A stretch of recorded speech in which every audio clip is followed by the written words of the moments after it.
Admiral James Stavridis. He is retired from the United States Navy. He is formerly the Allied Supreme Commander of NATO. He formerly headed Southern Command. He's been a regular guest chair of the Rockefeller Foundation, now partner at Carlyle. Good morning, Admiral. Welcome back to town. We don't have you on the visual today because you just landed, and I appreciate you taking time to talk to me. Thank you so much. It's my pleasure always, Hugh. Congratulations on your part in the debate the other night.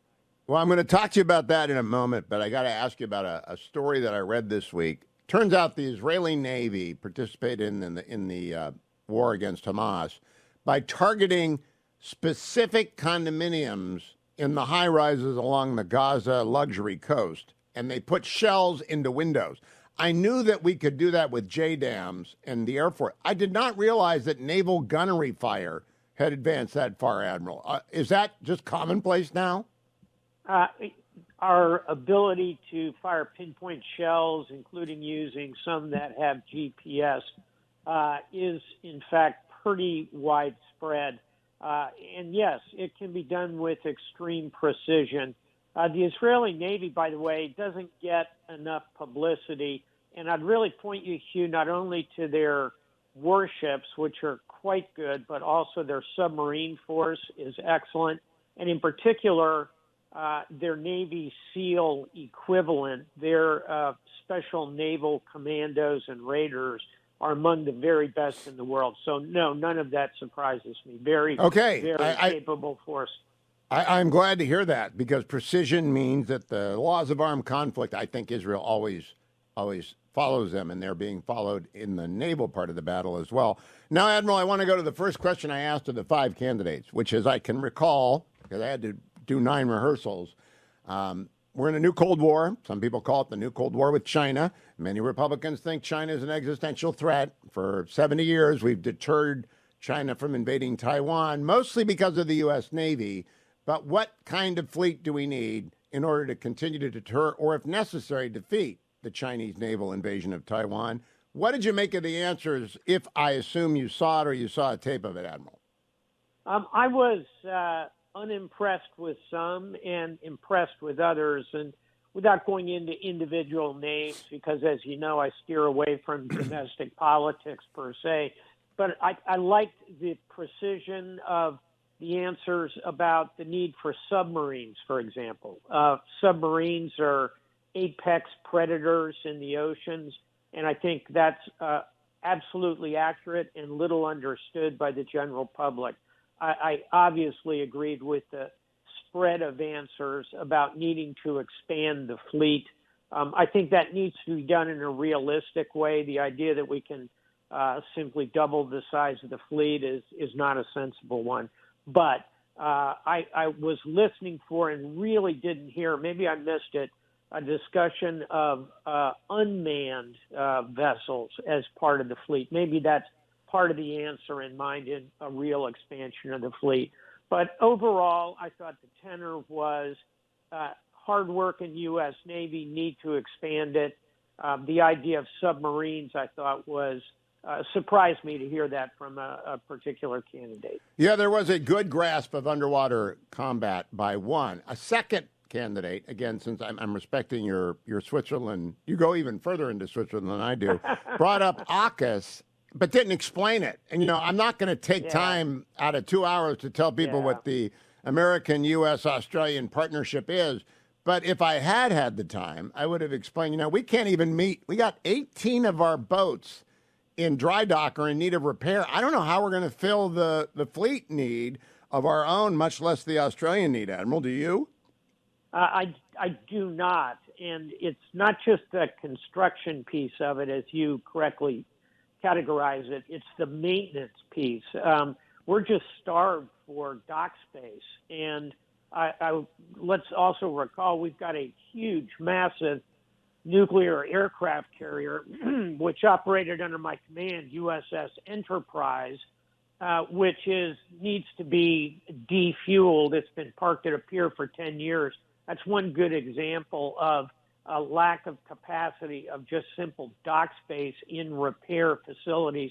And that's before we get to constructing the number of boats we're going to need for our own. And then that's before we get to helping our Australian friends. Bottom line, we need a capacity expansion, I think undersea is going to be a very important part of that. Now, Admiral, during the fleet at high tide was, I guess, about 7,000 vessels at the top of World War II, and Australia was our base closest to Japan for a long period of time. Did we build shipyards there in the big war, and do they have the capacity to build shipyards there that we would trust? Because if we can't trust Australia, I don't know who we can trust. Well, 100% we can trust Australia.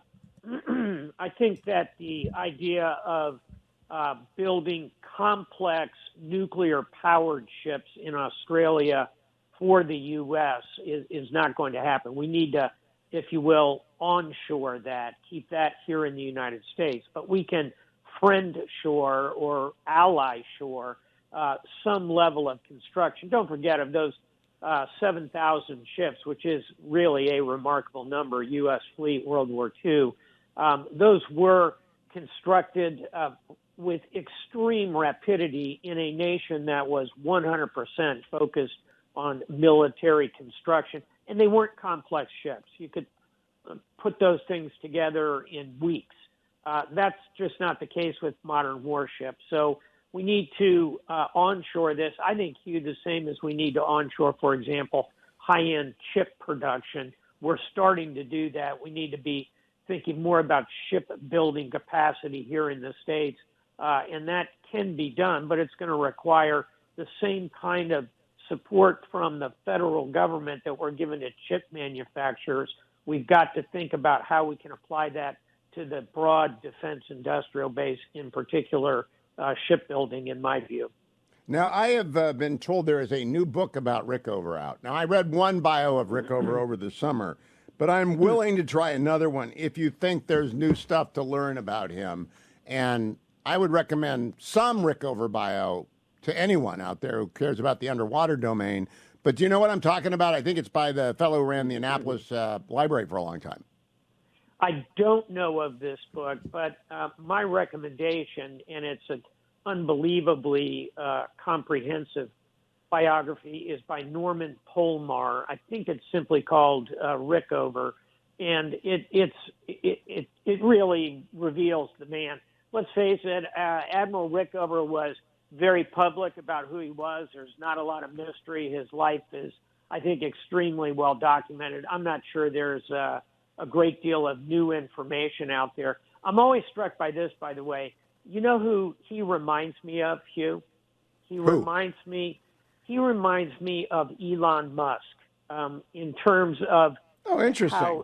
In terms of how idiosyncratic he is, his willingness to take on big, huge challenges, personality that really rubs a lot of people the wrong way. And frankly, I'm no fan personality-wise of the way people are treated by either Rickover or Elon Musk. But if you want to read a fascinating biography of the moment, it's the new Walter Isaacson biography of Elon Musk. You know, you're the second person. I didn't read The Jobs. I know I've met Walter, and I know he does a good job, and The Wise Men is a fabulous book. Yeah. But I'm not inclined to dive deep into Elon Musk as a technocrat, and a lot of what he does I don't understand. But I will on your... Now, the new book, by the way, is Rickover Uncensored by Claude Burraby and Samuel Limnios. Yeah. And it's really a collection of his letters, I think. Okay. I don't know Samuel. I know Claude a bit. Letters actually might be interesting in the sense that you're really getting the unvarnished Rickover. But Rickover Uncensored, I can't think of another person less censored than Hyman Rickover, who told everybody exactly what he thought here and now, which, by the way, is an Elon Musk quality as well. Yeah, Admiral, one of the questions that got left on the cutting room floor on my question sheet was presidents have trouble picking general officers and admirals. And that goes back to Lincoln.